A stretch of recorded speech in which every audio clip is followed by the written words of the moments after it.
Good morning, India, and welcome to Gunner Shot. Uh, we're going to do this thing on the Iran war and the day 14 update. And we will also look today beyond the first fortnight. Yesterday, the first fortnight of this operation finished. And joining me today morning, as usual, in Good Morning India show is Mr. Shriyar, all the way from USA. Namaskaram, sir. How are you? Namaskaram, sir. Good morning, India. How are you, sir? I'm fine. So, what are your thoughts at the end of the 2-week war so far? I think wars don't go according to plan, and we've all, talked about this. Starting one is easy, ending or saying when to end is the hard part. And we have to accept that in the last few days, Iran has been matching US and Israel toe to toe. There have been some big hits. Yesterday, there was a strato tanker that got hit. They are saying that it's not from the enemy fire, but it doesn't. These things don't happen just like that. Two got damaged. One managed to land, but the other one did not. Was not so lucky. 6 people died, and so this is just one instance. UAE has been taking a big beating. Oman, and all Iran is doing is, even though it doesn't have an air force, it's still bloody but unbowed kind of a situation. If you have heard that there's a poem where the head is bloody but it's unbowed. The head does not want to bow. I see that as a situation, but recently, like just a few hours ago, United States took out every military installation on Karg Island, and only the oil infrastructure is left intact. And both Iran and US have agreed that that's what has happened. Now, Iran has said all oil and energy infrastructure will turn into ashes. That is their response to what the US did in Karg Island. UAE has also taken some very, very strict actions against Iran. I'll just read it out, sir. I just pulled up this. After absorbing 1540 plus drones and 293 plus ballistic missiles in 2 weeks, the UAE is shutting down all that is to do with Iran. Iranian hospital ordered closed. 5 Iranian schools had licenses revoked. The Iranian club suspended. Consulate stripped to local staff only. So UAE has really acted. I mean, they've taken a lot of beating. So what about the others is a question. I don't know what is going on in Iran, to be frank, General Shankar, because there's another story that's developing. There's a place called Moshad, which is in the northeastern corner of Iran. It's a big country. And the story is that many IRGC people are fleeing, even the middle rank and others. They think that it's a little too far for the rockets to target from US and Israel. Is this how the denouement is going to come? I'm curious about what you think, sir. Right. Thanks a lot. Opening thoughts. Yeah. All I can make out from Shreyar's thing is this story is not stopping. It's only expanding. Yeah. Right? It's horizontally expanding. So what we'll do today, it's going to be pretty long like yesterday, because things are becoming hotter. Now the thing is, what we'll do is we'll take a day 14 update. That's how the basic things which have happened in the past 24 hours.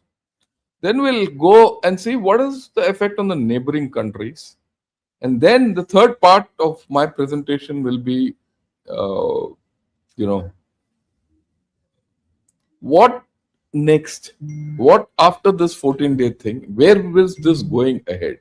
And that's what we'll see. We'll also see this business about Karg Island and options and what are US options and things like that. Because Iran doesn't have much options. It's like it's taking the punches. How long does it, weather the punches is how it's all about. So I'll get along with the presentation. Shreyarji, whenever you want to stop me and, raise your finger and I'll invite your comment. Otherwise, we have a long way to go. Yeah, here we go. Okay. The first thing, as usual, I'll go over the headlines of the New York Times and things like that. Very clearly, they're saying a weakened Iran will hit back it's hitting back by strangling the vital oil waterway, that is Gulf of Hormuz or the Strait of Hormuz. Crowds rally in Tehran. We'll talk of this as US measures to fail to calm oil fears. How Iran's naval mines work. Well, they've put out a graphic here, but this is common, and this is not necessary that how naval or Iranian mines work. Any mine is like this only. There's nothing much. Either it could be a moved underneath, it could be drifting, or it could be a limpet, as shown here. And of course, there are many other things. This is what today morning, U.S. military attacks Iran oil export hub, that is Karg, which Shriyarji said. So more marines and warships are being sent to the Middle East. That's a surge of about 2,500 marines. We'll talk of this, right? Trump says Iranians face big hurdle in overthrowing regime, which means that the regime is not going to get overturned in a hurry. US made launcher fired missiles from Bahrain towards Iran. That's how it is, and many things more. Okay, what does Al Jazeera say? Says same thing. He says forces on Karg Island bombed, warns on oil facilities next. And then analysts say US threat of no quota for Iran violates international law, but that's another viewpoint, and that's not nothing much more than that. Right. And if you see the live tracker which comes, these are the casualties. Over 1,400 people killed in Iran, and the numbers. And interestingly, something is happening in Lebanon, where in the past 14 days, 687 people have been killed. That means a lot of action going on there also. US military has lost so far 11 people. And generally, this is the figures of casualties. This is as of 13th March. That is yesterday, 11:45 GMT. Right? Pretty recent. So what is happening from the Iraqi side, major developments, right? If you look at it from one end to the other, Saudi Arabia and UAE have reported they have intercepted drones and missiles, but very clearly, as Shreyarji said, Dubai is taking a great hit, right? UAE is taking a hit, and it appears to me that the relations between Iran and UAE have been completely severed now. Somewhere, I think Iran, a lot of money from Iran was parked in Dubai, and Dubai was Yes. of some kind. Some, their equation has gone off roads. So this, while you say Dubai has been hit, the flip is also true. Iran is isolated, right? Finances, yeah, the financial lifelines are getting cut off Iran. That is why it is lashing out at UAE. Saudi Arabia, one understands, traditional foe. Then, of course, the fact that US refueling plane has crashed, but that happens in war. It's not as if this thing. The more interesting thing is this: what's happening here between Hezbollah and Israel in Lebanon, right? Uh, Increasingly, there have been cases where the action has been, increased, which means that you're looking at expanding horizontal expansion of this whole story and a revival of Hezbollah. And then the Iranian spokesman, IRGC spokesman, he said, look, he's claimed that Abraham Lincoln has been rendered inoperable by their mines or their missiles and all that, by IRGC Navy strikes. It's a tall order, but US Navy says no, there's nothing happened. There's some problems and all that and technical malfunctions. I don't think much more than that. I don't read much into it. But as far as the Iranians are concerned, they'll make hay out of it since the sun is shining. Okay. Now let's look at what's happening in Iran. Yesterday, Yom Quds, right? This is the day where they chose to held protests on the death of Khamenei. Now the point is, look at the picture, look at the crowds. That's the kind of crowds which have joined in for this protest. It doesn't suggest that the people are not behind the regime. One way say, look, this is what is behind the regime. The people who are against the regime are not here. Fine. but the crowds are still huge. So there's a solid support still going for this regime, and Iran remains a divided nation. That's the more important thing as far as I'm concerned, right? And you see their foreign minister are on the streets giving interview, and so is Peskashan. Unfortunately, this picture has gone bad, but if you see here, this is Peskashan. He is walking through this rally and he's speaking and interacting with people, and there's no security given to him, nothing. Though it's raining a bit, no, they're not they're not phased. The people are not phased. I mean, at least the supporters of this regime are not phased. They're absolutely okay. And in fact, I saw a video in which when this crowd was there was a explosion somewhere. The reaction from the people were even more vociferous, right? So this is where Iran is. Okay, I'll get to the US part of it. So much so for the Iranian angle of what happened yesterday. Uh, Having seen this and what you said earlier, Shreya, I want your views on this before we go ahead. Thank you, sir. Now, the other interesting thing that's become very clear is there are people who call themselves as the ruling government, Pezeshkian or the foreign minister, and so on and so forth. But the decisions are not being done by them. The decisions are being done by the Supreme Council.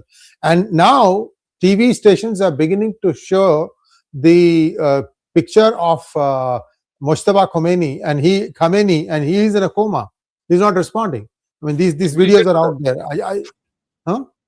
We'll get to that. Yeah. We'll get to so that. That's coming. So that means somebody behind is taking all the calls. So what that means is that even if these two sit down and come to an agreement, the other side might not listen. So this is one of the challenges that Israel has.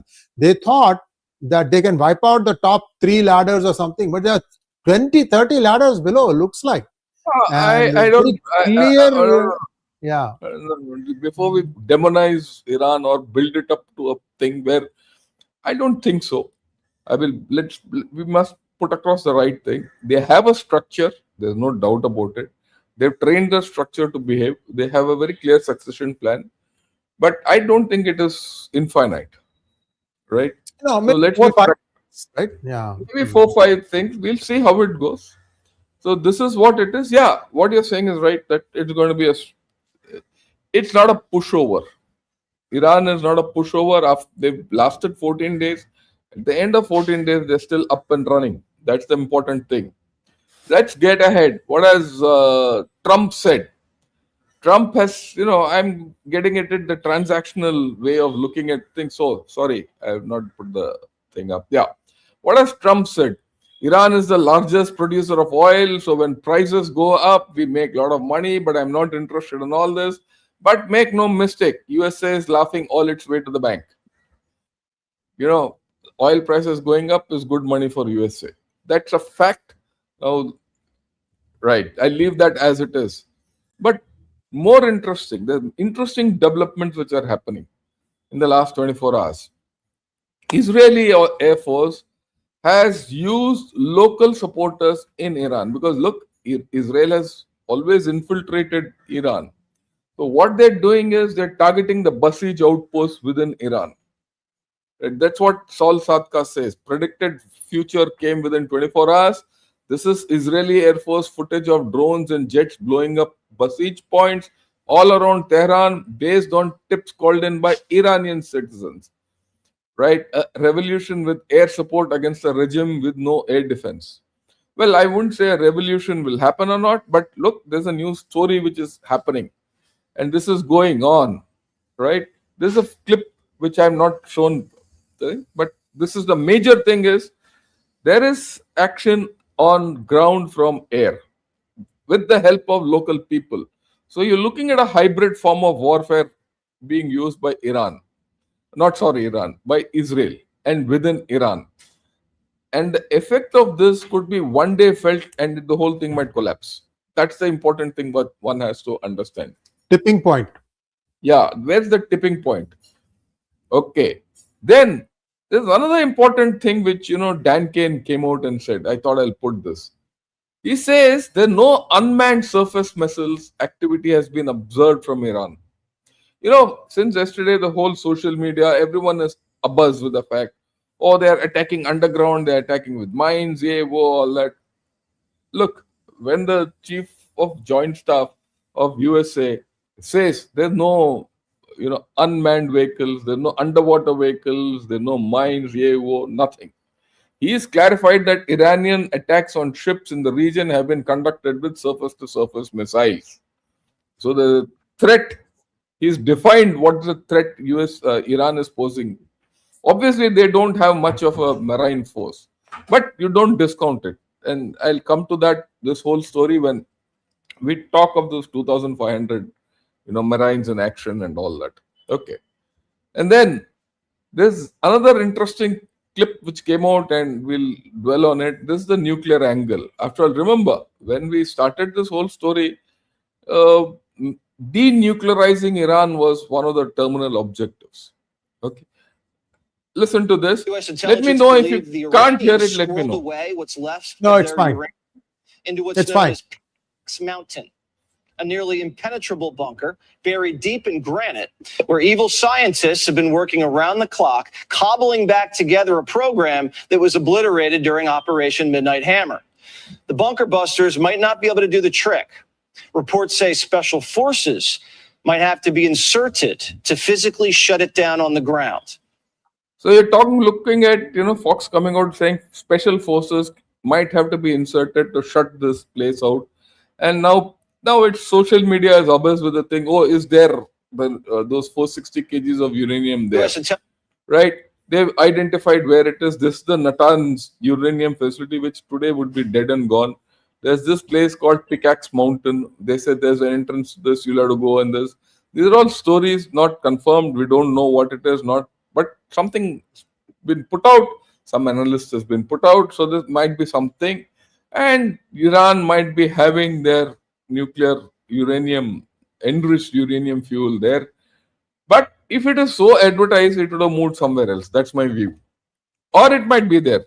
And they might think, okay, no one can come and insert themselves there. We'll defend it. So this is where I leave. And Hexet said very soon all Iran's defense companies will be destroyed. And he says the entire ballistic missile production has been eliminated. This is their assessment. So we need to understand. And he says all this has been done. Yesterday he came out with this thing. And every company that builds components for those missiles has been functionally defeated and destroyed. Buildings, complexes, and factory lines across Iran have been destroyed. This is Pete Hexet's statement. And beyond that, yesterday Dan Kane and Pete Hexet have come out with a few statements. I think it's interesting to listen to what they have said. I'll play them on.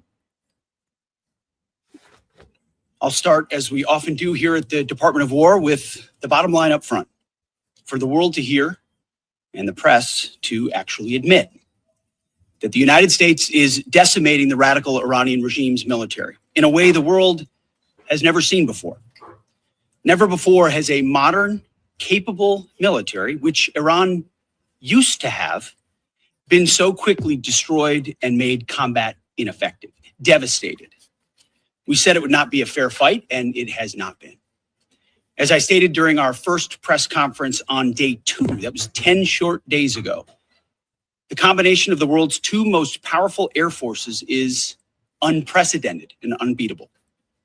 Between our air force and that of the Israelis, over 15,000 enemy targets have been struck. That's well over 1,000 a day. No other combination of countries in the world can do that. So today, as we speak, we fly over the top of Iran and Tehran. Fighters and bombers all day, picking targets as they choose. As our intelligence gets better and better and more refined. Looking up, the IRGC and Iranian regime sees only 2 things on the side of aircraft: the stars and stripes and the Star of David. Right. He's made all these claims, fine. But the fact is that won't win them the war. That's very clear. This kind of a briefing is good for, propaganda and things like that. But it whatever edge US and Israel have to get out of air dominance has been achieved. That season is over. Right. Later on, he talks of something else, the leadership. Have a look at this. Iran's leadership is in no better shape. Desperate and hiding, they've gone underground, cowering. That's what rats do. We know the new so-called not-so-supreme leader is wounded and likely disfigured. He put out a statement yesterday, a weak one, actually, but there was no voice and there was no video. It was a written statement. He called for unity. Apparently killing tens of thousands of protesters is his kind of unity. Iran has plenty of cameras and plenty of voice recorders. Why a written statement? I think you know why. So here he confirms that, I wouldn't say confirm, he claims. So far everything is in the realm of claims and counterclaims. He said that Mostaba is, hit and incapacitated. Same thing to what you're saying about coma and things like that. And the leadership is virtually out of the equation.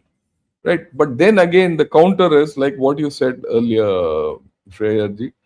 There's a rung of leadership. Even if you go, some other chap will become the supreme leader. So they have worked this out.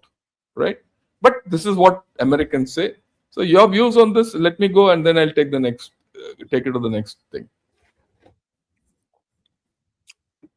I have done one monologue on the internal battles inside the Supreme Council itself. There is a very powerful family called the Larijani family, and one of them is in a fairly senior position. And he was, I think, trying to make a bid for the supreme leader position. And so people think that he's the one calling the shots. And he's also on the next hit list of Israel. 4 people have been identified in that. Israel thinks that by taking out, even as this is like onion, right? Peeling one layer at a time. That's how Israel is looking at this. Why one fear I have, General Shankar, is most of the industries that they claim are military only are rarely that way, sir. These days it's dual use. Nobody is going to make an industry just for military purposes. Come on now, you can't pay salaries on that. The orders will come, once in a while it will come in bursts, but nobody can, at least that's how it works in a democracy. You got to be dual use. You'll be doing other things also with these industries. My fear is if the people of Iran are going to turn away from United States and Israel because their means of livelihood is also being destroyed. Also, there is reliable information that both Witkoff and Kushner came to Jerusalem to tell Israel not to bomb oil storage facilities again. It happened 4 or 5 days ago, and it was raining black during daytime in Tehran, and that can cause a lot of carcinogenic effects. And it is believed that Israel did it on its own without telling US, and US was pretty pissed off. So they have come with the 2 ambassadors have come and told you are not going to do this. That connects with what they have done in Kharg Island, the United States defense, right? So yes, sir, I rest here. Yeah. Point taken. Here is this. What I want to tell, and probably this is a comment. The general was on the spot yesterday when he said that the only way to capture oil fields with boots on ground, marines on the way by now. Yeah, look, I said this yesterday, right? And very clearly I explained. We'll go over it today again, and that's how it is. Okay, now let's listen to Dan Kane. The thing is, we need to listen to this man. Because he's the operational guy and where he is. Yeah. As the secretary said, today will be our heaviest day of kinetic fires across the operating area. CENTCOM continues to attack ballistic missile and drone capabilities so that they are no longer a threat to U.S. forces, our bases, or our partners. They're continuing to destroy the Iranian Navy to ensure freedom of navigation. And this means, as the secretary said, today will be our heavy. He's spoken of they're continuing to attack the Navy for ensuring freedom of navigation. Right? That's important. Right. So then, or our partners. They're continuing to destroy the Iranian Navy to ensure freedom of navigation. And this means going after Iran's mine laying capability. So he is going after Iranians' mine laying capabilities. I'm picking up, I'm stopping and highlighting things. Destroying their ability to attack commercial vessels. And we're targeting their defense industrial base so they cannot rebuild the capabilities that can harm. So they're targeting defense industrial bases. He is very clear as to what the Americans are doing. America's interests or our partners in the future. As Admiral Cooper said in his update on Wednesday, Iranian combat power continues to decline as a result of the continued strikes, as the Secretary talked about. We've attacked over 6,000 targets, and our strike packages continue to launch every hour, and we've maintained an unprecedented number of sorties up overhead of Iran. CENTCOM is now persistently over the enemy, and a result, we've seen a reduction in missile and one-way attack fires, as the Secretary. So, very important thing which is brought out, and I think we need to keep this in mind as we go further. The Iranian capability, military capability, has been severely degraded. Let's not have any doubts about it. They might have some residual capability, but, well, it is degraded. Their ability to make missiles also must have been degraded by now, because 14 days, another 5 days, 10 days more, Iran would be on its knees as far as that thing is concerned. Then the different forms of warfare will take on. Yeah. Said. In less than 2 weeks, we've rendered the Iranian Navy combat ineffective and continue to attack naval vessels, including all of their Soleimani-class warships, which were armed with anti-ship missiles and anti-aircraft weapons. We've made progress, but Iran still has the capability to harm friendly forces. So he says we made progress, but Iran still has the capability to maim friendly forces. Commercial shipping. And our work on this effort continues. But I want to make something clear. The only thing preventing commercial traffic and flow through the Straits right now, which there is some through the Straits, is Iran. They are the belligerents here holding the Straits closed, although there is some traffic moving through there. We've made it a priority to target Iran's mine-laying enterprise, their mine layers, the naval bases and depots, in addition to the missiles that could influence the Straits. And CENTCOM continues to attack those efforts. And we continue to make progress on the industrial base to include factories, weapons, warehouses that are stored in, and we will continue to do so in the coming days, especially today. So very clear, the US Navy is now, in fact, the US Armed Forces are now shifting their focus onto the opening the Strait of Hormuz and securing it. And it becomes important. And we know that 2,000 Marines are coming en route, and it's right. And yesterday, Karg Island has been attacked. And what's interesting is Donald Trump put out a tweet on this, including a clip, unprecedented for a president to do so. But this is what he's put, right? And he says he's attacked only military targets and all that, something which Mr. Shriya also indicated earlier. Okay. So, right. And then Pentagon has sent Marine Expeditionary Unit to the Middle East, 2,500. People are talking 2,200, 2,500. That's a minor thing. But it's almost confirmed. New York Post Times say so. Washington, Wall Street Journal say so, and many more. It's all over. So boots on ground are going to appear. But this is the update from the battle theater, the war theater. That is till yesterday, day 14. 14 days past. What's happened between Iran, Israel, and USA? So your overall view of it, because I'm going to now shift and expand the thing to what else is happening. Over to you, sir. What do you make of the whole story? See, in a battle like this, in a war like this, they have to know when to lay down the arms and accept that, okay, we have been vanquished. I think the Supreme Council is refusing to admit that. And they are trying to basically adopt scorched earth tactics.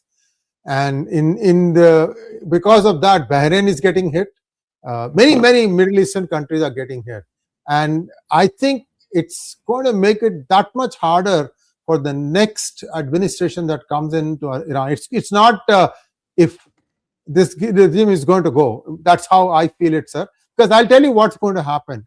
2 weeks from now, maybe it will take 2 weeks for the Marine Expeditionary Force to come.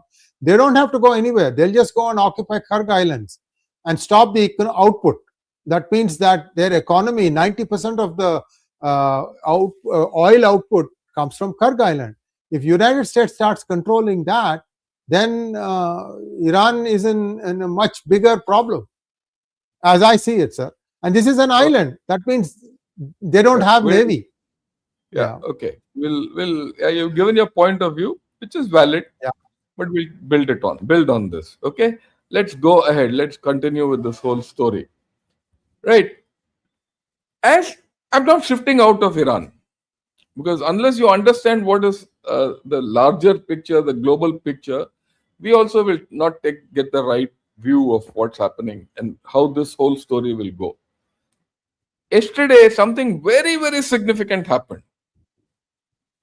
Cuba has announced on national TV that, and have raised a white flag with USA. And they've surrendered. They say we are in negotiation with USA how to sort out the problem. Look, this is historic actually. Yeah. Something which Kennedy started, Bay of Pigs, everything has not happened. And my view, and I'd like Shreyarji to come in on this. My view is for Trump, this is a huge victory. For the people of USA, for Cuba to fall is something fantastic. It's a huge victory. I want that psychology, Shreyarji, and before I explain why this is important, and we'll go ahead. Yeah. See, this is the contrast between Iran and Cuba. This is more like a political leadership. They realize, see, what has happened. I'm connecting the dots here. What has happened is their backbone was Venezuelan economy. Venezuela was giving them a lot of help in exchange for security and other things. That's gone. And China is unable to help now. And where are they going to go and seek help? Russia, I don't think it's in play anymore. We know that. Look, what I want you to, the focus. How important is Cuba in US calculations? The fall of Cuba in US calculations. That's the more important thing. It's very important because they've been, thumbing their nose at United States for a long time. From the time of Fidel Castro and Che Guevara. And so now Cuba says that we'll play ball. That tells US that, look, there is a way to win this thing. It gives them absolute control in Latin America, Central America and Latin America. Yeah, you said that. So from a national psyche point of view, how does it affect Trump? Oh, actually, I'll tell you another thing. This is going to be claimed by Marco Rubio as his victory because his parents are of Cuban origin. Yeah, I'm okay with that. Why I'm telling why this is important and everyone must understand. Those of you who are criticizing Trump for this and America not knowing what to do and all, just think what started in Venezuela is now finishing in Cuba. And once Cuba is taken off, Cuba was supposed to be the Taiwan for USA, which China was building it into a Taiwan. Russia had used it earlier, Cuba.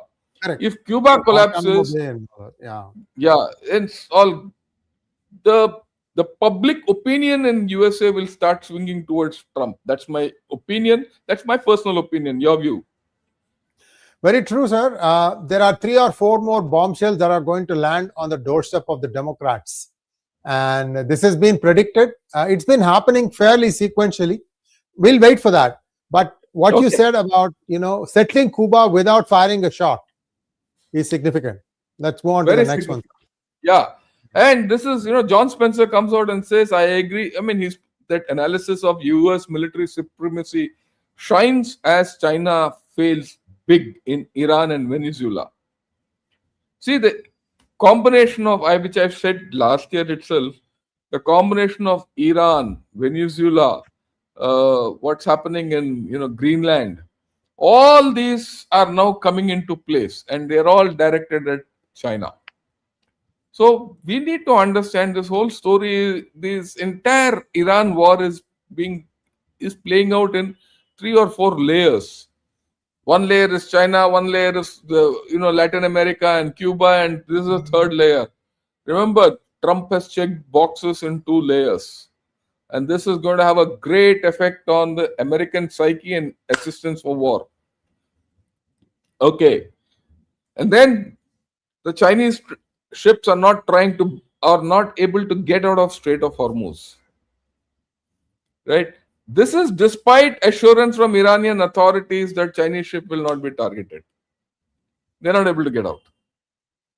Right? So there's a fracture there. Whether it's a fracture, internal fracture of in Iran, or an external fracture between China and Iran. And China is getting had, but very clearly this indicates there's something else about Iran which I will talk of. Iran is a fractured military today at this point of time.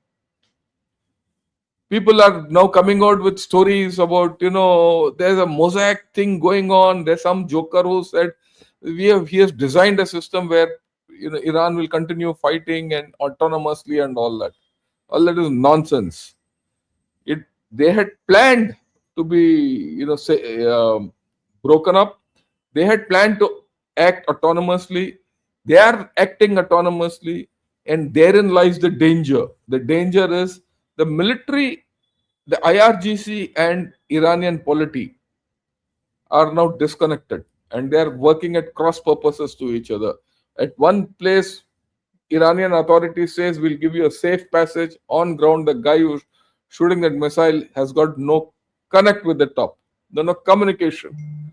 So if you think that Iran is on the rise, all that nonsense, things are going bad, right? And this China thing is important to understand. That's why I brought this tweet in. Chinese ship trying to break out of Hormuz say they are not running out of food. So for China, things are going bad. And then, of course, yet another thing, Europe is breaking away from USA. Today, France and Italy have their, Macron and that lady Meloni have come out and said, we don't want to be part of this war.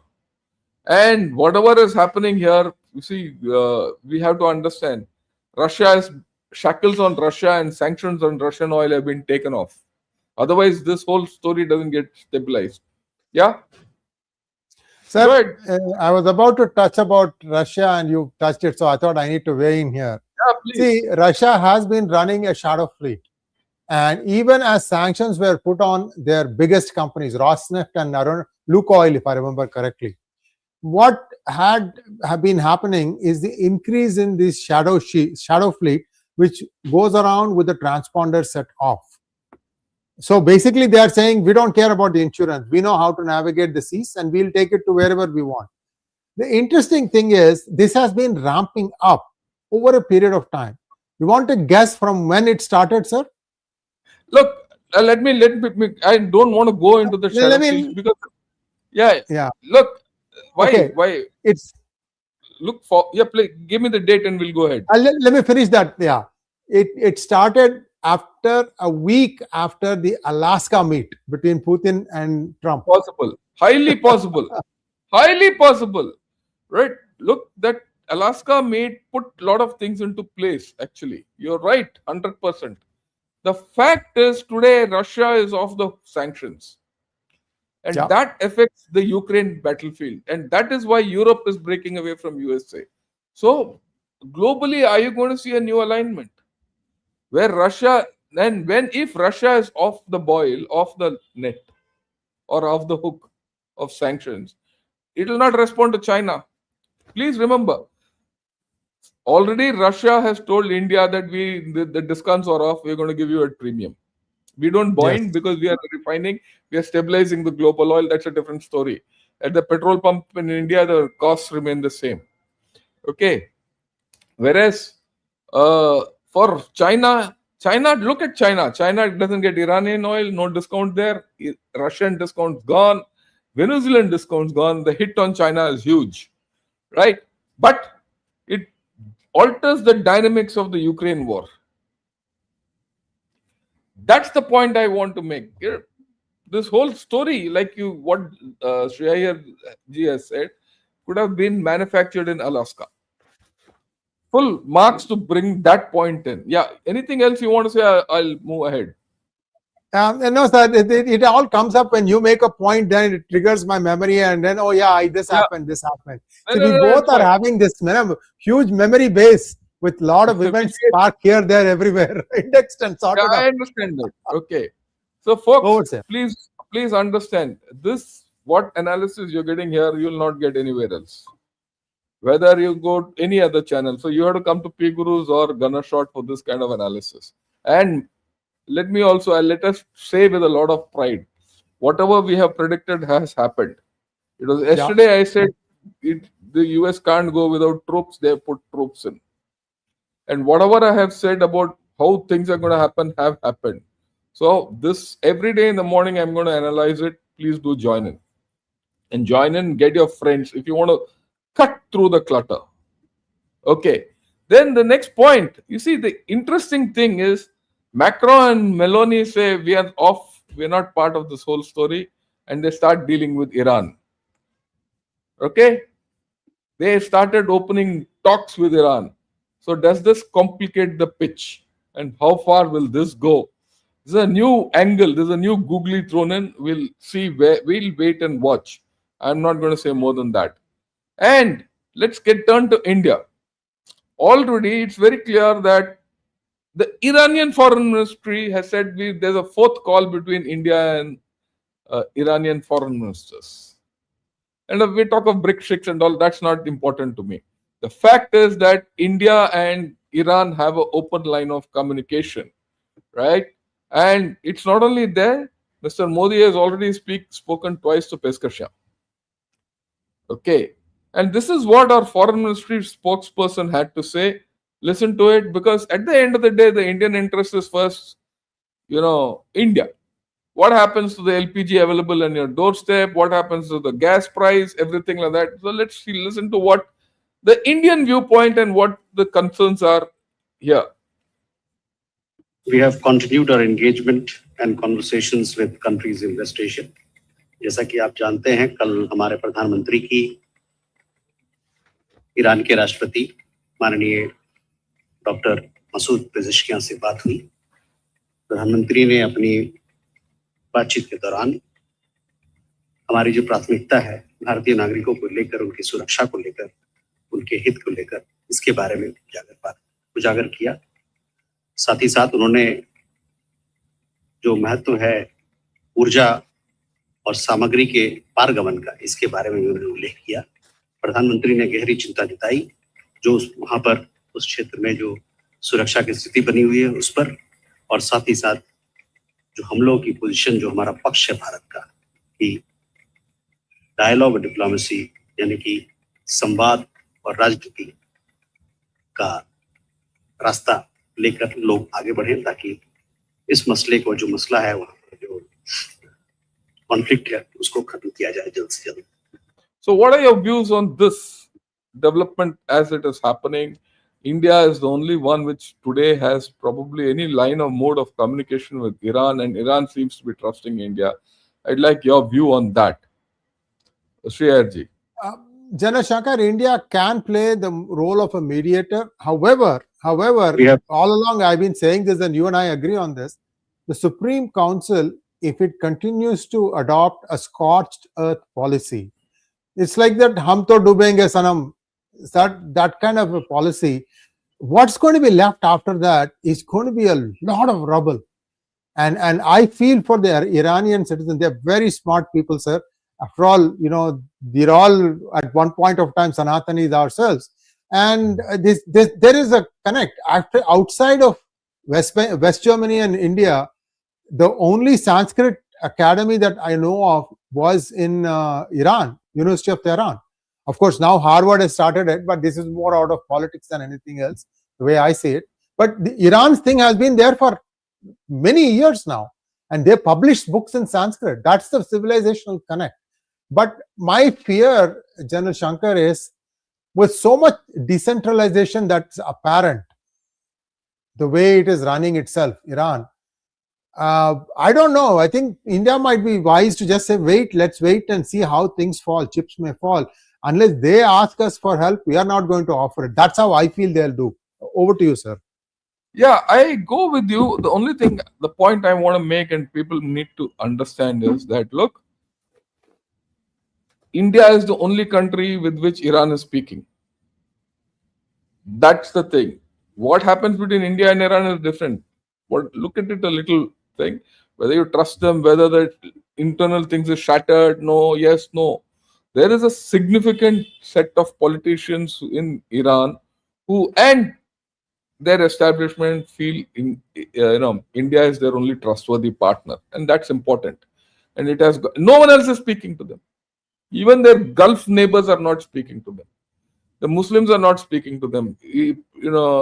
Pakistan has gone against them. Who's speaking to them? Only India. Okay. And here, I want to make a point here. Look at this chap. He says, Uncle log kuch bhi mat pelo views ke liye. We are not interested in views. We are too old for views. We don't look good also. We've gone past that young, handsome time. Look, and to such people, this is it. General Shankar sir, at US attacking Karg Island is exactly what General Shankar predicted. And he says, I filled gas petrol today in the city where I live in. It's gone up from $2.45 per gallon to 3.15. That's quite a bit. That's about 20% increase. I think Satish is from US. That's a 20% increase. Yesterday, I filled my gas. I was coming back from my walk in petrol in Nungambakam, and I filled my car, topped up, which is my habit. And what is the price? 100 rupees 80 paisa. And 100 rupees 80 paisa is what I paid 10 days back also. Or I paid 100 rupees 70 paisa. In Chennai, for the past 1 year, I've been saying the price band is about 10 paisa up and down. What's 10 paisa? Right? So look at the difference which is going on in India. And that's what I wanted to tell everyone. And, the next clip I'm going to show is not for anything else. This is for the Indian public to understand where India stands and how strong India is and how we should not, fall to rumors and all that. So I'll just play it, and after that we'll move forward. 2 weeks into the war, and India is currently finding itself fighting a parallel battle of its own. A battle with vultures and Afwajivis who are trying to make a quick buck or to reap political capital from. So remember, there's a lot of stories which are going on in India to make a political, quick buck, as Padma Joshi says, right? So don't fall for it. India is in a safe position, and I don't see India getting off this safe position. In fact, India is in a central pole position. Crisis. With the Strait of Hormuz remaining shut, the government yet again today, the Indian government today, yet again assured that we are not facing any shortage. Our country is not facing any shortage when it comes to cooking gas. And before you jump down my throat and say, then what explains restaurants raising the red flag? Let me explain the exact facts that have been given by the center as of date. Where do things stand right now as of today when it comes to the situation of fuel? Because it's important to make that demarcation. First, let's talk about the most important thing, LPG or cooking gas supply. As far as that is concerned, there are over 1 lakh retail outlets in our country and over 25,000 LPG distributorships. None of them, according to the government, have reported being out of stock. 50 lakh domestic LPG cylinders are being delivered on a daily basis. Number of dryouts reported is nil, which basically means that none of these dealerships have said, we don't have cylinders to give. But yes, while the supply for domestic PNG and CNG for vehicles will remain at 100%, there will be people who will face a little bit of a cutback. Who are they? Tea industries, manufacturing units, and other industrial consumers who are connected to the gas grid will receive only 80% of their 6-month average supply, because now fuel is being rationed out. Where in the middle of a war, things are uncertain, rationing has been done on a need basis. Fertilizer plants will also get a scaled back amount of fuel at about 70%, and refineries and petrochemical units will face a reduction of about 35%, which means they will get 65% of their earlier supply. When it comes to commercial cylinders, commercial gas supply, that has been left to the discretion of the states. So far, whichever states were saying that, restaurants are facing a problem, there are other things which should also be given primacy, they have the choice now. If the Congress is in government somewhere, they can decide what to do with the commercial gas supply. So things are on an even keel compared to many other countries. Your comment on this, Shriyarji, and then we'll move ahead. Sir, someone is watching P Guru's videos. I can tell you, because I had said this, at this point, more than ever, communication about the availability of stock is the most important thing. Because I have seen where all these outlets are, General Shankar, the 1 lakh odd outlets, there will be it's like a home converted into an LPG outlet store. At most, they can keep 50 or 100 cylinders. Now, if they are hoarding, and if you keep sending them at the normal rate at which you have been sending them, they'll get exposed. They don't know where they won't know where to keep the new incoming stock. And if they say, I can't take this stock, then what will happen is they'll say, okay, across the street, let's create another guy, another distributor, and load him with this. Then you yourself have stuck it to yourself by creating a competition to you. So I'm very happy that the communications are coming out very, very strongly, and that is important. But on the other hand, I also have heard from Karnataka, a friend of mine who's traveling said that he was in a fairly well-reputed restaurant. There was only one dish available day before yesterday night, and that he said menu was being ignored. That was how it was. But at least I didn't go hungry. That was his takeaway. Over to you. All things will happen, right? I'm not listening. So we are on a good wicket. India is on a good wicket. Yeah, the next thing is very interesting. I'm going to go back. Pakistan. Yesterday, Pakistan went and bombed Kabul. And they bombed a fuel depot, and a lot of people have been hit, and Afghanistan is being put into a lot of problems. So there's a spike in the Afghan campaign, and there was also news yesterday that Islamabad has been hit and things are going south there and things like that. There's a spike, and what's interesting is this ISI chap, operation Ghazab lil Haq अपने मुकर्रर objectives की तरफ progress कर रहा है, लेकिन ये operation अभी तक अपने तमाम स्टेटेड ऑब्जेक्टिव्स अचीव नहीं कर सका. हमें ये तस्लीम करना होगा कि पश्तून रेजिस्टेंस की विल हमारी इनिशियल असेसमेंट से ज्यादा. See, very interesting. He says, this operation is not going as the way we wanted. Pashtun resistance is going higher. Okay. साबित हुई है. पाकिस्तान एयरफोर्स की एक्सटेंसिव सपोर्ट के बावजूद अफगान साइड को एक्सपेक्टेड टाइमलाइन में शिकस्त देना मुमकिन नहीं हो सका. He says we have not been able to defeat Afghanistan. He is admitting. Right. Pakistan arm forces एक कॉम्प्रिहेंसिव ऑपरेशनल रिव्यू कंडक्ट कर रही है. लेट मी से this very clearly. Pakistan arm forces remain fully capable, fully determined और अपने national objectives के तहफ्फुज के लिए हर जरूरी कदम उठाए जाएंगे. Thank you. Yeah. So your views on this, Shriyarji? I have been thinking about this, and I think this is just confirming it. Pakistan is going to allow boots on the ground they themselves may become the boots on the ground, entering Iran from the eastern side. There is some deal that has taken place, and this is because, see, Saudi Arabia summoned Kheti Marshal and Shahbaz Sharif. So somewhere what they want to try and say is that, okay, we're going to kind of let things fester in Pakhtunkhwa area, but our focus now turns to this because we have been given a new task. I think that's what it is. Over to you, sir. This is exactly what they try. What you said is exactly the opposite is what Pakistan's intention are. Let me explain.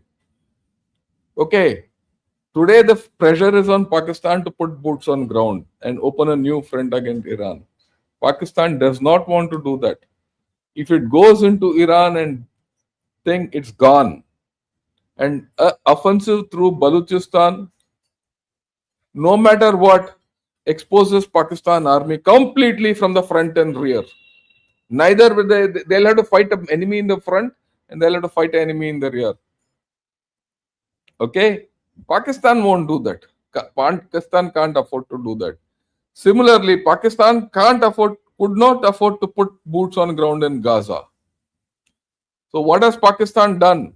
It has picked up this fight with Afghanistan. You see how the Afghanistan border has been escalated. And whenever Pakistan has been said, oh, board of peace, Pakistan will be putting boots on ground, immediately there's a conflagration in Afghanistan. Border attack, all that. Now, when it is being spoken, when that chap is being summoned there, he's come up. Have you ever heard Pakistan talk like this? I'll replay this, this chap has said. No, you're right. Have you ever heard Pakistan say that, the opposition is tougher than we thought? We have not been able to achieve our objectives, but we will do it. We are national objectives. So he is evading. Pakistan is evading. This field marshal is trying not to get involved in this war. And he is ratcheting it up with Afghanistan. Okay. So this is an evasive tactic. So I don't think Pakistan will put its boots on the ground. But from an Indian perspective, I welcome all this. Because whatever happens in Iran war, I'll, distance myself from that for a minute and talk of India-Pakistan scenario. Whatever Pakistan, go back in time, Pakistan lost Opsindur, a lot of its ammunition, whether it lost or not also is immaterial to me. But Pakistan fired a lot of their ammunition and lost a lot of their equipment during Opsindur. Nothing has been recovered. Their economy we know is short. They are living on, hand-to-mouth, beggar, bowl basis. This war with Afghanistan is costing them money because they're firing, right? Now, after all this, their overall military capability is going down. If they don't get involved in Iran, Saudi Arabia will catch them. USA will catch them, right? And they're going to be even more, screwed or put in a corner. Their economy is not going to revive. And look at it, even the Chinese have not spoken a word in support of Pakistan. On the other hand, there is news which I spoke yesterday that the Chinese are planning to quit Afghanistan. If the Chinese are going to quit Afghanistan, then it is only Pakistan which is going into Afghanistan for whatever reasons. So Pakistan is saddled with Afghanistan for a long time to come. Right? So that puts India again in a pole position as far as things go. Pakistan has got no choice but to look that side. And day by day, it's getting not only militarily weaker, it is going to become economically weaker. I thought I'll put this perspective across so that people understand what is happening. Any questions on that you have for me or your own views with what I have now said? And then we'll move ahead.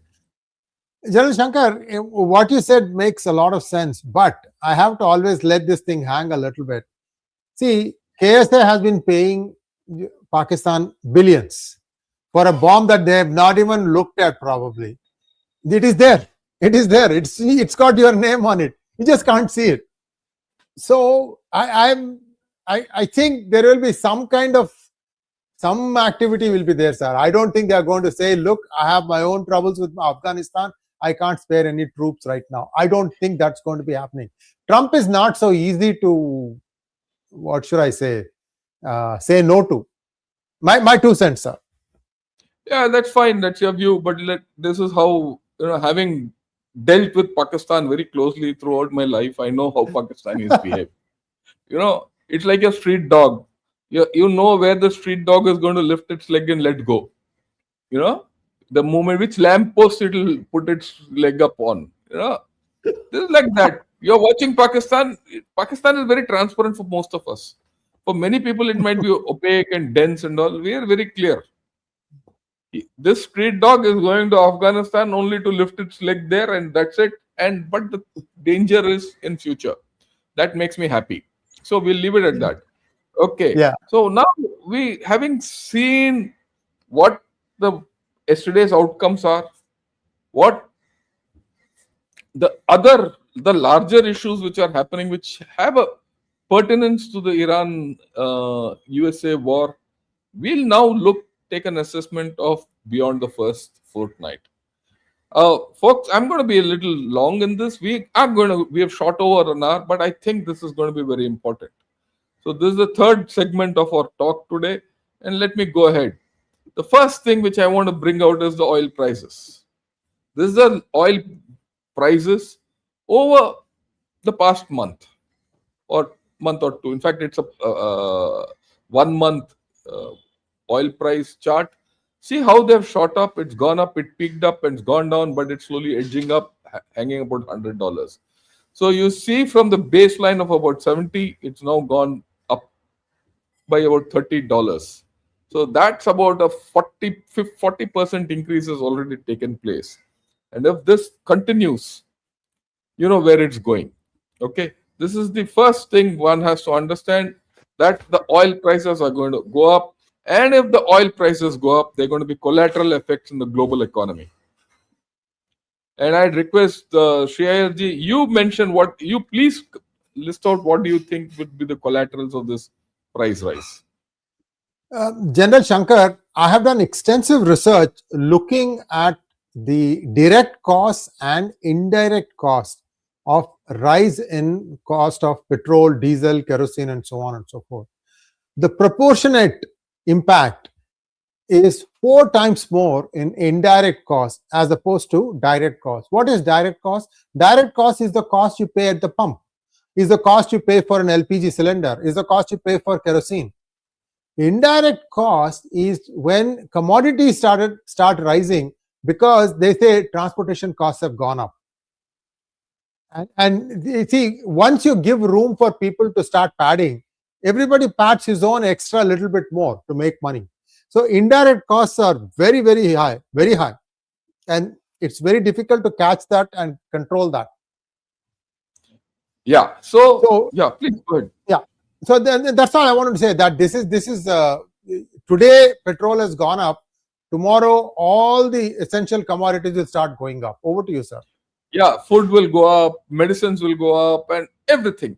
So life is going to become costly. The global economy is going to go this thing. A lot of people who thought, they're going to have the nest egg. So you might as well start watching closely at your nest egg. Right? Be careful of your expenditures and your extravagances. Okay, the next thing, I found this interesting clip of Financial Times today morning again. Have a look at it. And after that, we'll talk of it. Here are 5 predictions pundits have made about how the US and Israel's war with Iran could end. Scenario 1, US President Donald Trump declares victory. Trump's war aims have varied from disabling Iran's military capacity to securing the Islamist regime's unconditional surrender. Whether or not he achieves those aims, US midterm elections are due this year. And the longer the war goes on, analysts say, the more domestic pressure Trump will face. Trump recently said the war was pretty well complete. I think you'll see it's going to be a short-term excursion, prompting many to speculate that he might seek a quick exit, or as his critics put it, chicken out. The second, though improbable scenario, is the Venezuela option. After putting Venezuelan President Nicolas Maduro onto a US-bound plane in January, Trump made an ally of Delcy Rodriguez his deputy.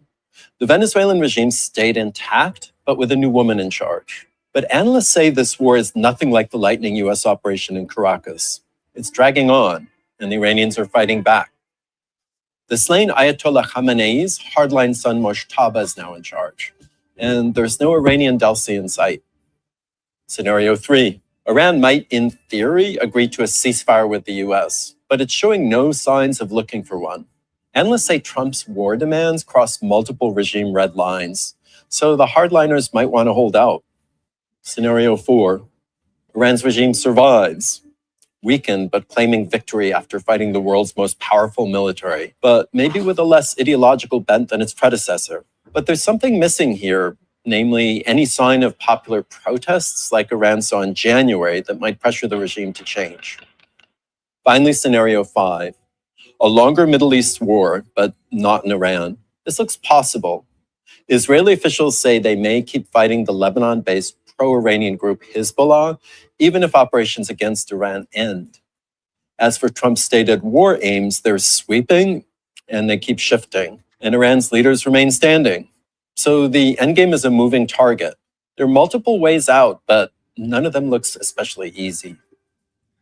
So that's what he says. What do you make out of it?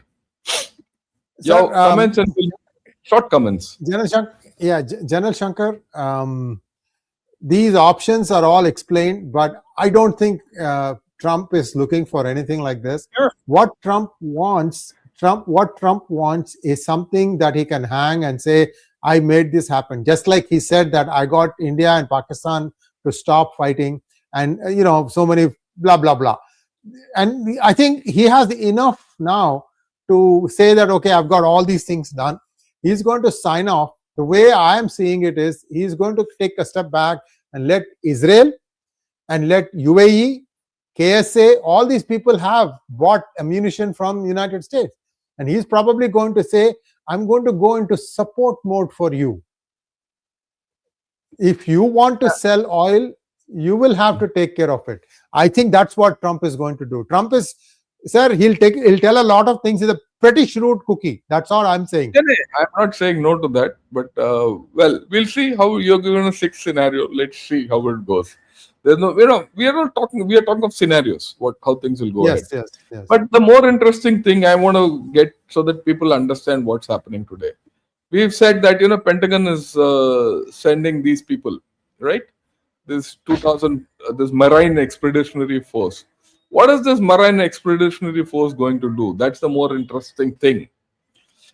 Look, this is a map in which you see these are the oil assets of Iran. These anchors are the ports. These black dots, oil fields. This is the gas field, and this is the rest of Iran, refineries, AWO, all that. What will this Marine Expeditionary Force do? What are the options? Will it go to Natanz and get hold of the uranium stock? These are the questions which we will see unfolding in the next few days. Look, this whole story is about looking into the future. Okay? Will it hit the Korg oil terminal as what Shreyaji was suggesting? Will it be the Strait of Hormuz? Which are the targets? Is there going to be a Pakistani diversion? And I've already outlined the Pakistani evasion through the Afghan war connect. How will that play out? And how, for all this to happen, the level of surveillance over Iran has to go up. Right? These are the options which are going to be played out over the next, say, 1 week, 10 days. And I thought I'll put all this up front because we have to look beyond. This is the beginning of the second this thing. Now let's look at Iran going ahead. The command and control is completely gone. Units are operating autonomously. We said that. Right? And this will continue till they are completely degraded. Or they degraded to an extent where they can't do anything much more. Or whatever they do is acceptable. Iran cannot be trusted to keep its words up. Whatever deal you do with Iran, it might not be effective on ground. The politico-military situation from Iran, emanating from Iran, is, I would say untrustworthy. Iran is a greater threat to Gulf monarchies than before because now the divisions are very deep and Iran is isolated to a large extent.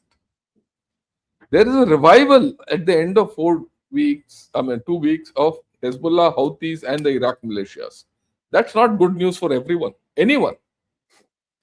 So you're going to see something else happening in the next fortnight on this. Iran's economy is completely shattered. You mentioned this. It's in the rubble. So whatever happens, you're going to see a case where regime survival will be existential. You spoke of the Larijani brothers. You spoke of someone else who will come up.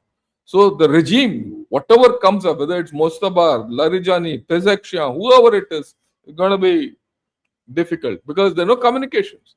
Taking back communications, rebuilding economy and all, Iran will be a weak nation.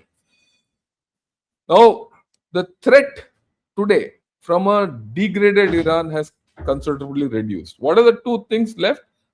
Of course, I won't say two things, many things are left, but the physical threat is slowly reducing. And going ahead, you'll see this reduction. Iran is isolated politically and militarily. No, there's no help for Iran coming from anywhere. If you think China is going to help Iran, sorry, it's not going to help Iran. It is paying the price of helping Iran already. Because China helped Iran with its intelligence. Iran targeted the oil infrastructure in the Gulf, and everyone's come to know about it. People in the Gulf have turned against China. China is dependent on the Gulf. China is dependent on the Gulf for oil. China is dependent on the Gulf for its BRA. It's got a lot of interests. All those interests are getting eroded every day. So, in helping Iran, China has gone against itself. That is why today China has shifted out. And it has said Iran should stop attacking. It has said Iran should stop attacking the Gulf countries. That's how the political isolation is. Putin is playing a double game. He will help Iran to keep the oil prices up. If the war goes on, it helps Russia. So he will do that little help. But he is playing the bigger game with, the post-Alaska game with Trump. And he'll let Iran down. There's no other country in the vicinity which can help Iran. So that is where Iran stands. And going ahead, this is only a path of degeneration. Okay. Yeah, there will be insurgency. We'll see that also. There's an issue. There's a beautiful article. I'd suggest everyone to read it. The dangers of a weak Iran. Okay. That is something which is one has to take care of. Then the issue of this business of what do you do in the Gulf? Do you get hold of this Gulf terminal? Do you get hold of this Hormuz channel? What do you do? Or you go into Natanz? The options which I mentioned earlier. Okay. And I'll go back. This is 300 odd kilometers to control. So the Marine Expeditionary Force can put detachments around, make a bridgehead, use the locals, use the CIA, use airstrikes, but it has to clear this island. That is Bandar Abbas. So you might see even these things will unfold, but these are the options. It might go back into the Karg Island. This is Karg Island, and take it over. If, like what Mr. Shreyer has said earlier, if Iran takes over the oil of, not Iran, if USA takes over the oil of Iran, the oil fields which are here and the oil terminals and the port facilities and all that, and let Iran do whatever it wants, then this government is bereft of economy. And then they'll come to heel straight away. They have no choice. They have no choice then. So is that option being exercised today by USA? Right? I think if they do exercise this option, they'll end the war. And this boots on ground is selective boots on ground. It is not like putting 1 lakh people and doing a major thrust. And if they coax Pakistan into opening a new front in some manner, I think Iran will have to fold up militarily also, completely. Okay. Now, what is the end game in Iran? This is the article which I saw in Foreign Affairs. Again, I see Foreign Affairs regularly because they give a lot of good ideas. They're all ideas. Have a look at it. Right? He says Trump needs to figure out what he wants and quickly. And that is because of those midterm elections and all which are coming out. Trump needs a quick exit from here. Trump doesn't have time. Right? The Iran situation will not improve in time, but Trump's situation will deteriorate over time. That's very clear. Are the objectives been achieved? Regime change is unlikely. We're very clear. Nuclear material is still hidden. We don't know where it is. Iran retains the ability to strike. Even if it is low, it will continue. Okay, Iran military is weakened but not defeated. Now you're going to see a system of conventional war versus asymmetric war. Can it continue on for years? Or will USA have to start an asymmetric war with alongside Israel? These are the questions which we will see answered or as they unfold as we go by. What is the exit plan? Please understand, wars are not judged by how well they start. They are judged by how they end. This is what Shreyarji also said at the beginning of the podcast. Wars begun without clear political objectives rarely end well. What are the political objectives in this campaign? I'm still yet to decipher. I know broadly what it is. What is it that Trump decided? What is the tasking given to his forge? I don't know. When political goals are undefined or contested, the war lacks a logical stopping point. So the question is, what is the end game? What is that time when you say no more? Okay. And there are still some questions. Boots on ground, whose? Is it only the Marine Expeditionary Force or more are going to help? I guess the Marine Expeditionary Force will be the spearhead of this boots. Some more will have to come in from local troops. Right? Through Israel, there be a reinvigoration of regime change effort as the regime weakens? We'll have to see. A wounded Iran will emerge determined to weaponize its residual nuclear capability. How do you get over that is something which so far there's no answer to that question. Whatever happens, like what Shreyarji said, this is not going to end with militarily. There has to be a country which has to be rebuilt from the ashes. A weak Iran poses major problems for the Middle East monarchies. And hence, the Middle East monarchies will cling on to the US and Israel. Very funnily, they will have to. They have no choice if they have to survive, which makes the US position in the Gulf stronger, which makes Trump get more control of oil, which gives him the larger thing that he'll control global oil. These are the things which we'll have to watch out for. Now, what is the post-conflict US involvement? It's on the cards, but how would it happen? Because there's no other way. And then, of course, there's this classic thing, Iran and its proxies may degenerate into insurgency, a hybrid war which you'll have to deal with like what happened in Afghanistan. And it is that which tells you that Iran might break or not break or how things go. So I thought I'll put all these questions across and there's little analysis. Your comments on this, I know one more point. I just thought I'll put this. What's Trump victory? United States eliminates the regime's ability to project force beyond its borders. The regime collapse and replaced by a new government answerable to Washington. Nuclear material found and destroyed. Take control of Iran's oil. What is it which will constitute Trump's victory? Is a question mark, huge question mark. So going beyond in this, coming ahead of this fortnight, the issues which we will be seeing are how does this Marine Expeditionary Force do? And these major questions which are completely unanswered at this point of time. Your views on this, and then after that, maybe we'll take a few questions and we'll close it. Sure. General Shankar, I'd request you to go back to the map and get near the Kharg Island terminal, sir, the PowerPoint. Yeah, I'll just get to that.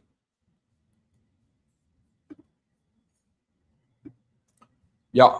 There was another one which is even better. It just zooms in on the Kharg Island area. Next one or the previous one. Continue, I'll get to that.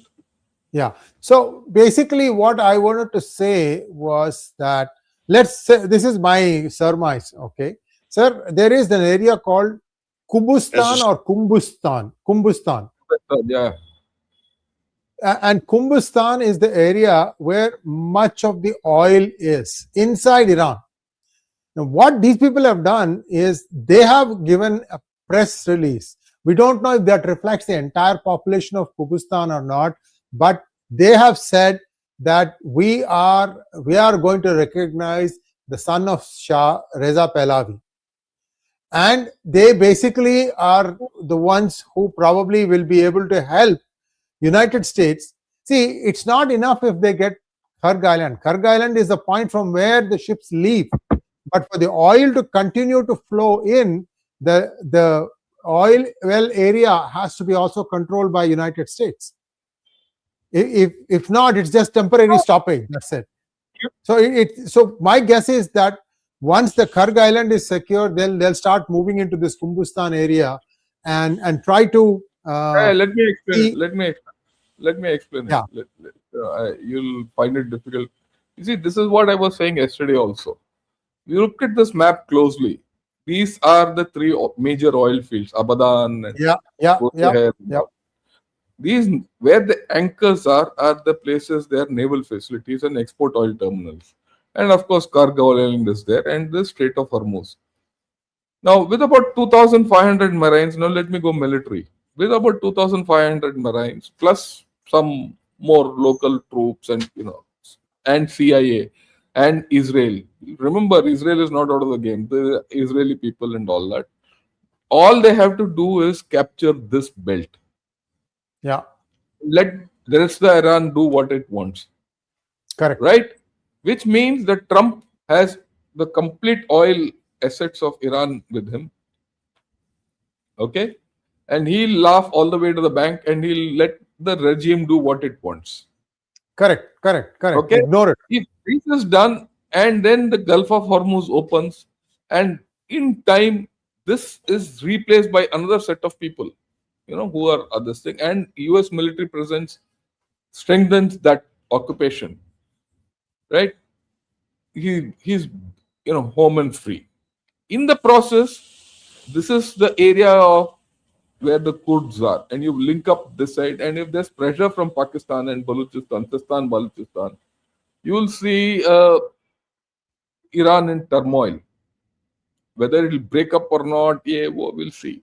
And if they can start something from the Azari side also, it's now if all this is done or minimalistic things are done, the IRGs in the military have to gravitate towards these forces.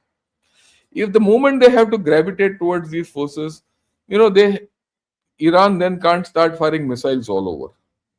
And so there is a plan. We'll see how that plan opens out, right? So I wouldn't, what you're saying has some value in it, but it's not a military approach. I'm giving you the military approach. Even in this, I have not exactly said. In fact, to put it this thing, I have worked out time and space and troops wise, how much is required where.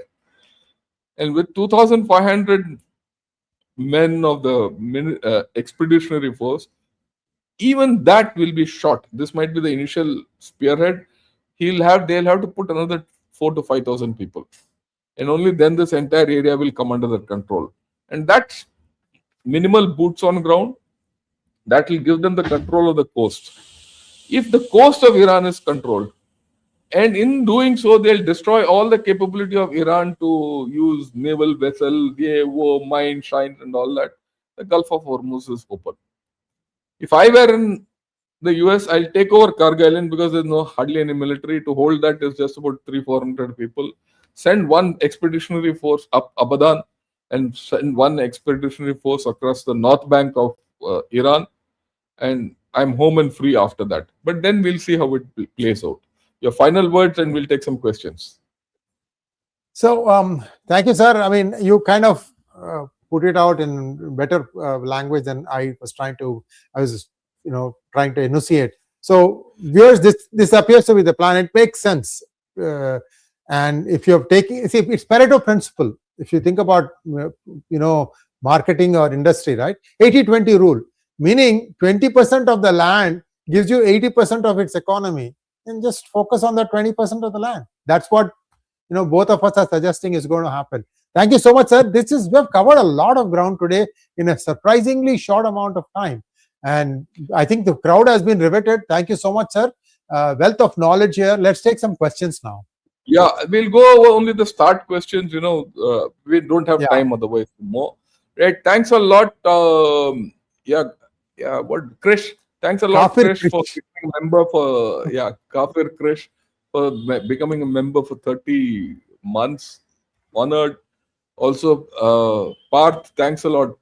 Pradeep Nair. Okay, Pradeep Nair. Thanks for joining us as a member. Brent oil is 103 plus dollars per barrel. This will increase pressure on inflation. Next month, US will face big inflation issue as logical gas pricing is increasing. We've spoken of this earlier. We've shown the figures. That's why I yielded ground to Shreya on this. Maybe a comment more on this, and then we'll move to the next question.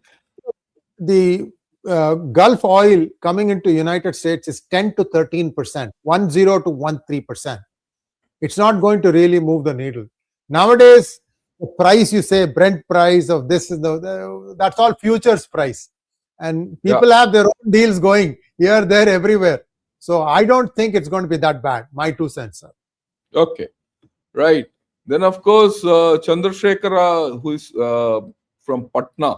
Okay, thanks for joining in as a YouTube member. And then Samba Krishna, Samban, whatever. Sam Bankman Friedson. He's just imaginary name. Thanks a lot for your super sticker. Big Texan also, thanks a lot for your super sticker. Sahil Sharma, our Ralph Peter Blood border map in action. If Iran regime sustains, will they attack Saudi eastern Shia coast along with Shia Iraq? Well, we'll see how this goes. I'll not speculate what will be the military action, but I'll take you somewhere else. The problem in Pakistan is once the Iran war goes, the next target is Pakistan. It's not this side, the whole story will go that side. Okay. Would IRGC still rely on the dead hand move and next target oil wells and in GCCs because a cornered rat will fight not to win but to cause harm? I agree with you. Everything is feasible on this, right? And the last, someone from California or Canada. Should I worry about oil, food shortage, oblique inflation? Yeah, Shreya ji, I think you're the best to say so. For the last 1 year, viewers, everywhere I have been invited to speak, I have been saying this to my audiences that you need to start having your own vegetable garden. Even if it is for 3 months, 6 months, 9 months, a year, please have your own vegetable garden going. Because when there is acute warfare, food could get contaminated very easily. And you want to make sure that what you are eating is what you have made. And there is less chance of, rice being bad or wheat being bad. Less chance. I won't say rule it out, but fresh vegetables, these are things you're buying every day. So at least to that extent, fortify yourself. It's not difficult to put your own vegetable patch garden. I have been doing that. And this year I'm going to go gung-ho. And in fact, we can even get to a situation where if things get really bad, people may have to have their own barter system. I have 3 mangoes for 5 oranges of yours, things of that nature. It might come to that. Just saying that this may be a little bit extreme case, but get ready to have your own vegetable patch. If you can, please put up your own vegetable patch. Thank you. Thank you. Thanks a lot. Thanks a lot for everyone who's joined in, whether it's from P Gurus or from Gunner Shot. Just continue. I suppose Shreya ji will be off for a few days, but whatever we are discussing on Gunner Shot will be available to you on P Gurus also. So just join in. You join into any channel, it doesn't matter. Thanks a lot, Shreya ji, for joining in. Your final word, and we'll close the show. And you can close the show. So while I am gone, but I'm not really gone. I'm in a different state, but I will be able to do programs. I may not be able to do a lot of light programs. I just want to know the bandwidth there is not the greatest. That's why I'm kind of trying to hedge my bets a little bit. Like General said, whatever programs General Shankar is part of, they're great. 3 good generals, Gunner Site and Good Morning India. Those will be coming on P Gurus also. A few other programs may not happen for just 1 week. I'll be back again in a week's time, but I'm going to try and make this thing as painless as possible. Thank you once again, sir. Namaskar. Thank you, and have a great day to every one of you, wherever you are. Jai Hind.